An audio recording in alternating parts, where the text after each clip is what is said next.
জুলাই অভ্যুত্থান বাংলাদেশের রাজনীতিতে একটা বড় ধরনের পরিবর্তন তৈরি করেছে। যে প্রফেশনালস তাদের ব্যাপারে মোটা দাগে ধারণা, তারা রাজনীতি বিমুখ, তারা তুলনামূলকভাবে ঝুঁকি নেওয়ার সুযোগটা কম পান, সেই প্রফেশনালসরা যখন 24-এর অভ্যুত্থানে রাজপথে এসে নিজের জীবনকে বাজি রেখে পতিত স্বৈরাচার শেখ হাসিনার বিরুদ্ধে স্লোগান ধরেছিলেন, ঠিক সেদিনই বাংলাদেশের মানুষের কাছে আশা সঞ্চার হয়েছিল ছাত্র, শ্রমিক, পেশাজীবী সমাজের সর্বস্তরের মানুষের অংশগ্রহণের মধ্য দিয়ে এই বাংলাদেশটা ফেসিবাদ মুক্ত হতে যাচ্ছে। সেই 24-এর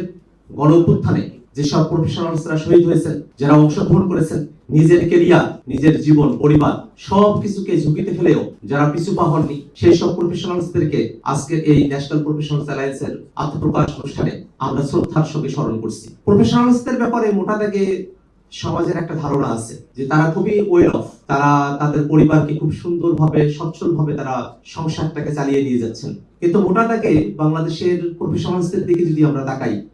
একেবারেই যারা খুবই হাই পোস্টগুলোতে আছেন তারা ব্যতি রেখে যারা মিডল রেঞ্জের পোস্টগুলোতে আছেন এবং মাঠ পর্যায়ে আছেন, সেই সব প্রফেশনালসরা কিন্তু খুব সচ্ছলভাবে তাদের সংসারগুলোকে তারা পরিচালনা করতে পারেন না। তাদেরকে খুবই কষ্টকর ভাবে এবং মানবিক ভাবে তাদের সংসারগুলোকে পরিচালনা করতে হয়। এই ঢাকা শহরের মতো একটা ব্যয়বহুল শহরে খুব অল্প পয়সা, একেবারে সুনির্দিষ্ট একটা পয়সার স্যালারি নিয়ে বাসা ভাড়া দেওয়া, বাজার করা, এই দ্রব্যমূল্যের ঊর্ধ্বগতির সময় এবং নিজের পরিবারের অন্যান্য সদস্য যারা আছেন তাদের দেখাশোনা করা আসলেই কষ্টকর হয়ে দাঁড়ায়। কিন্তু দুর্ভাগ্যের বিষয় হলো, যারা প্রফেশনালস হয়েছেন, নানা পেশার সঙ্গে নিজেদেরকে যুক্ত করেছেন, তারা আসলে কারো কাছে গিয়ে তাদের সংসার যে চলছে না এই কথাটা তারা মুখ ফুটে বলতে পারেন না। এক ধরনের সামাজিক বাধা, এক ধরনের পরিবেশ তৈরি করে রাখা হয়েছে যাতে প্রফেশনালসদেরকে অন্তরে গুমড়ে কাঁদতে হয়, কিন্তু নিজের অভাব অনুযোগের কথা তারা সমাজের অন্য কোনো মানুষের কাছে তারা উপস্থাপন করতে পারেন না। এই বদ্ধ যখন পরিবেশ,